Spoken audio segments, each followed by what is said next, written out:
와인이 빚은 장수마을. 이원종. 2014년 11월. 2012년도 프랑스 여성들의 평균 수명은 84.8세로 일본 여성의 86.4세에 버금간다. 지금까지 공인된 세계 최장 수인은 장 칼망이라는 프랑스 여성으로 122세까지 살았다. 프랑스 사람들이 육류 등 동물성 지방을 많이 섭취하는데도 유럽의 다른 나라 사람들보다 심장 질환에 덜 걸리고 장수하는 현상을 프렌치 패러독스라고 한다. 이는 와인을 많이 마시기 때문이라고 한다. 와인에는 폴리페놀 성분이 들어있는데 이 성분은 플라보노이드 계통의 성분으로 혈중 콜레스테롤의 함량을 낮춰 동맥경화는 물론 다른 심장질환을 예방해주는 효과가 있다는 것이다. 와인 중에서도 레드와인은 화이트와인보다 20배나 많은 폴리페놀을 함유하고 있다. 적색 포도가 떫은 맛을 내는 것은 포도 껍질 부분에 들어있는 이 폴리페놀 성분 때문이다. 폴리페놀 함량은 포도의 품종과 재배 지역, 와인의 제조 방법에 따라 현저히 다르다. 특히 프랑스 남부 지역에서 생산되는 와인은 폴리페놀 함량이 다른 지역에 비해 월등히 높은 것으로 알려져 있다. 프랑스 남부 지역을 여행하다 보면 길 옆으로 한없이 많은 포도밭이 펼쳐진 장관을 목격하게 된다. 기름진 땅뿐만 아니라 척박한 땅에도 모두 포도를 심었다. 이 많은 포도로 와인을 만들어 전 세계로 수출하는 나라. 와인 하나로 먹고 사는 나라가 아닌가 라는 느낌이 들 정도이다. 프랑스 남부 지역에서 육류 위주의 식사를 하고 있음에도 100세까지 살고 있다는 부부가 있다고 해서 그 비결을 알아보고자 노부부를 찾아 나섰다. 부부가 함께 100세까지 산다는 것은 통계적으로 600만 명에 1명 정도로 어려운 일이라고 한다. 노부부가 살고 있는 곳은 몽펠리에 교외의 작은 마을이다. 부부가 모두 100세로 할머니가 생일이 조금 빠르다. 할아버지의 형님은 102세로 파리에 살고 있고 여동생은 99세로 프랑스 남부지방에 살고 있는 장수 가족이다. 할아버지는 요즘도 할머니와 함께 시내에 나가 슈퍼마켓에서 과일을 사오기도 하고 산책을 하고 아침이면 걸어서 신문을 가져온다. 할아버지는 인터뷰 내내 큰 목소리로 쉬지 않고 혼자서 이야기를 한다. 물론 귀도 잘 들리고 시야도 틀리가 아니다. 할머니 역시 아직도 미니스커트를 입고 단정한 모습을 유지하고 침대에 걸터 앉아 있다. 할머니를 보는 순간 90세만 넘으면 거의 모든 노인들이 건강이 안 좋아 살아있으나 죽어있으나 마찬가지라고 생각해왔던 기존의 내 생각이 확 바뀌어 버렸다. 이 정도로 100세까지 건강하게 산다면 100세까지 살아도 행복하겠다는 생각이 들었다. 할아버지가 좋아하는 음식은 감자와 치즈를 혼합해 만든 음식과 흰콩이라고 한다.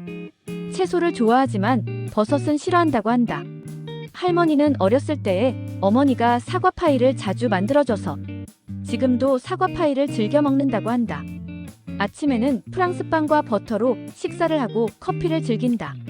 내가 궁금했던 점은 고기를 좋아하는데도 어떻게 100세까지 살고 있는지 하는 점이었다. 내가 궁금해하자 그는 젊었을 때에 매일 고기를 먹었지만 금요일에는 종교적인 이유로 고기를 먹지 않았다고 했다. 그는 고기뿐만 아니라 생선도 좋아한다고 했다. 내가 건강의 비결이 무엇이냐고 묻자 그는 대답 대신에 와인 한 잔 마시자며 냉장고에서 와인 한 병을 꺼낸다. 점심 식사에 한 잔씩 마신다고 한다. 할아버지 부부의 절제하는 모습에서 건강의 비밀을 읽을 수 있었다. 할아버지의 가족 모두가 장수하는 것으로 보아 할아버지의 건강 비결은 유전적인 요인도 있지만 절제하는 노력 덕분인 듯 했다.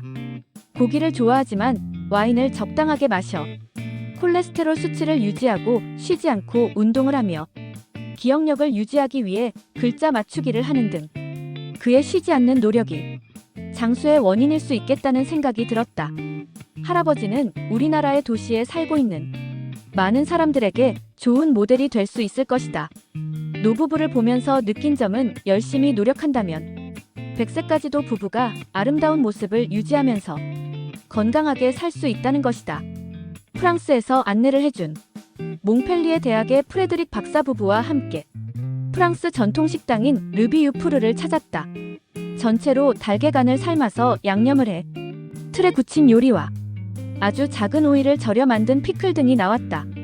어떻게 이렇게 작은 오이가 있을까 싶을 정도로 오이가 아주 작다. 다음으로는 양파를 아주 작게 썰어 와인 식초에 절인 양파 피클이 나왔다. 음식이 나올 때까지 와인을 마시며 음식을 기다렸다. 2시간이 지나도 주문한 음식이 나오지 않는다. 그러나 불평하거나 재촉하는 사람은 없다. 내가 음식이 너무 늦게 나온다고 불평을 하자 프레드릭 박사는 모처럼 친구나 연인을 만나 분위기 있는 식당에서 맛있는 와인을 마시며 즐거운 시간을 보내는 것이 싫으냐고 되물었다. 하기야 사랑하는 사람과 와인을 마시며 2시간 이상 앉아있다 보면 지루한 시간이 아니고 오히려 더 짧게 느껴질지도 모른다. 잠시 후 메인 요리로 송아지 갈비 요리가 나왔다. 역시 오래 기다린 덕분인지 맛이 부드럽고 고소하다. 후식으로는 조그마하면서도 장식이 요란한 캐러멜 크림 소스가 나왔다. 프랑스 음식의 조리법이 정성스럽고 정교하며 아름다움을 추구하는 것이 특징임을 알 수 있었다. 식사하는데 4시간이 걸렸지만 전통적인 프랑스 음식과 와인이 이곳 사람들의 장수 비결이라는 점을 알 수 있었고 우리가 살아가면서 맛있는 음식을 먹으며 즐기는 것이 얼마나 중요한지 알 수 있었다. 이상 와인이 빚은 장수마을에 대해 알아보았습니다. 이번 영상도 유익하셨다면 구독, 좋아요, 알림 설정 부탁드리겠습니다. 오늘도 오전에는 건강을, 오후에는 부를 얻는 하루 보내세요. 감사합니다.